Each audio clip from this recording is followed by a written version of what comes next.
Aurangabad mutton gravy. ಒಂದು ಪ್ಯಾನ್ನ ಬಿಸಿ ಮಾಡಿ 3-4 ಕಲ್ಲುವ, 2 inch ಚಕ್ಕೆ, 3-4 ಮರಾಠಿ ಮೊಗ್ಗು, 3 ಲವಂಗ, 3-4 ಏಲಕ್ಕಿ, 10-15 ಗೋಡಂಬಿ, 2 ಚಮಚ ಧನಿಯಾ ಕಾಳು, ಅರ್ಧ ಚಮಚ ಗಸಗಸೆ, ಅರ್ಧ ಕಪ್ ಒಣಕೊಬ್ಬರಿ ಹಾಕೊಂಡು ಅದು ತಿಳಿ ಕಂದ್ ಬಣ್ಣ ಬರೋವರೆಗೂ ಮೀಡಿಯಂ ಉರಿನಲ್ಲಿ ಹುರ್ಕೊಂಡ್ರು. ಮಧ್ಯದಲ್ಲಿ 6 ಬ್ಯಾಡ್ಗಿ ಒಣಮೆಣಸಿನಕಾಯಿ ಹಾಕೊಂಡು ಒಂದ್ 30 ಸೆಕೆಂಡ್ ಹುರ್ಕೊಂಡ್ರಕ್ಕೋ. ಅದು ತಿಳಿ ಕಂದ್ ಬಣ್ಣ ಬರ್ತಿದ್ದಂಗೆನೆ ಒಲೆ ಆಫ್ ಮಾಡಿ ತಣ್ಣಗಾಗೋದಕ್ಕೆ ಒಂದ್ ತಟ್ಟೆಗೆ ಹಾಕೊಂಡು ಆರೋದಕ್ಕೆ ಸೈಡಲ್ಲಿ ಇಟ್ಬಿಟ್ರು. ಆಮೇಲೆ ಒಂದು ಕುಕ್ಕರ್ನ ಬಿಸಿ ಮಾಡಿ 2 ದೊಡ್ಡ ಚಮಚ ಎಣ್ಣೆ, 1 ದೊಡ್ಡ ಚಮಚ ತುಪ್ಪ ಕಾಯಿಸ್ಕೊಂಡು ಸಣ್ಣಗೆ ಹೆಚ್ಚಿರೋ 2 ಮೀಡಿಯಂ ಸೈಜ್ ಈರುಳ್ಳಿನ ಹಾಕೊಂಡ್ರಕ್ಕೋ. ಅದಕ್ಕೆ ಅರ್ಧ ಚಮಚ ಅರಿಶಿನದ ಪುಡಿ ಹಾಕಿ ಹಸಿ ವಾಸನೆ ಹೋಗೋವರೆಗೂ ಒಂದ್ ಅರ್ಧ ಚಮಚ ಉಪ್ಪು ಹಾಕಿ ಫ್ರೈ ಆಗೋದಕ್ಕೆ ಬಿಟ್ಬಿಟ್ರು.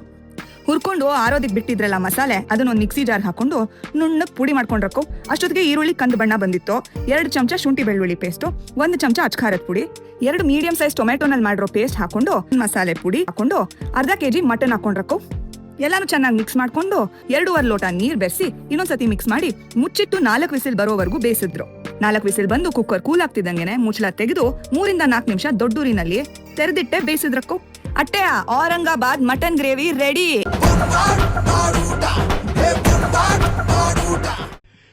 ನೋಡಿ ನಿಮ್ಮ ಸ್ಟಾರ್ ಸುವರ್ಣ ಹಾಗೂ ಜಿಯೋ ಹಾಟ್ ಸ್ಟಾರ್ ನಲ್ಲಿ ಮಾತ್ರ.